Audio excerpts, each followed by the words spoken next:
last week, trying to listen in to what people are doing and trying to understand the processes that they're creating to try to take on the 1%. And I'm really impressed. This gathering, and I invite those of you who are here for the first time to stop by in the evenings when they're having their assemblies and listen. This is a school for democracy that's going on right here. I can't tell you how many conversations I've heard and participated in with people who are trying to figure it out. They're looking for solutions. They're trying to find common ground with one another. It's a process that's really hard, and it's a process that I really have faith is going to bring us forward. I've been waiting for this for a long time.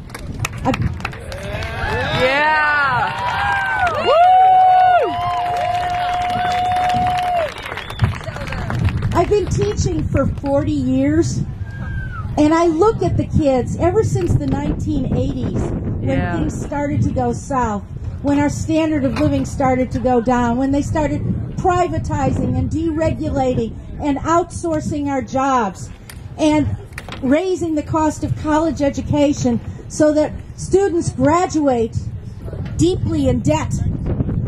I didn't have to be in debt when I went to college. Most of the people I know had cheap education.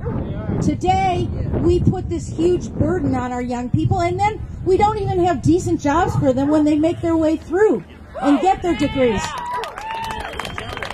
Thank you.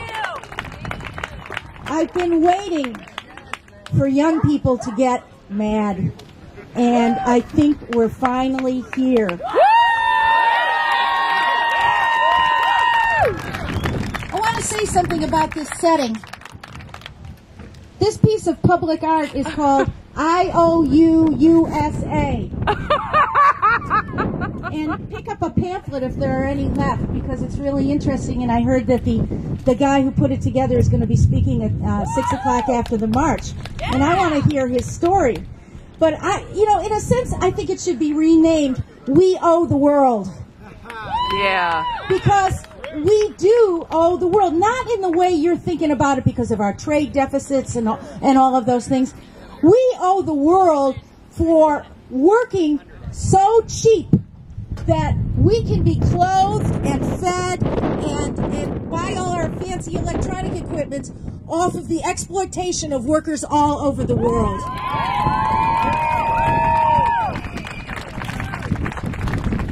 There is a group of people, that 1%, it's actually bigger than that, who have stolen your futures, and they've stolen the futures of people all over the world, working people just like you.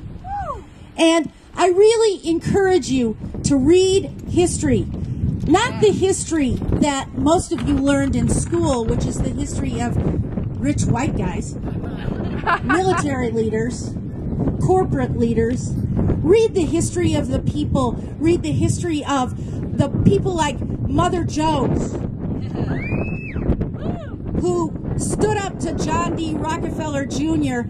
and organized women with brooms and mops to sweep the scabs out of the coal mines that were on strike.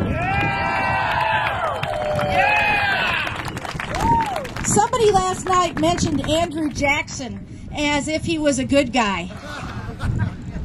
I think we should learn the history of another Jackson. Let me find his name here. Benny Jackson, who was in the Civil Rights March in Selma, who was marching for his rights, and he got shot down by the police. Those are the people we need to learn from. We need to learn from their movements, because we have to create a movement in order to be able to take on the 1%.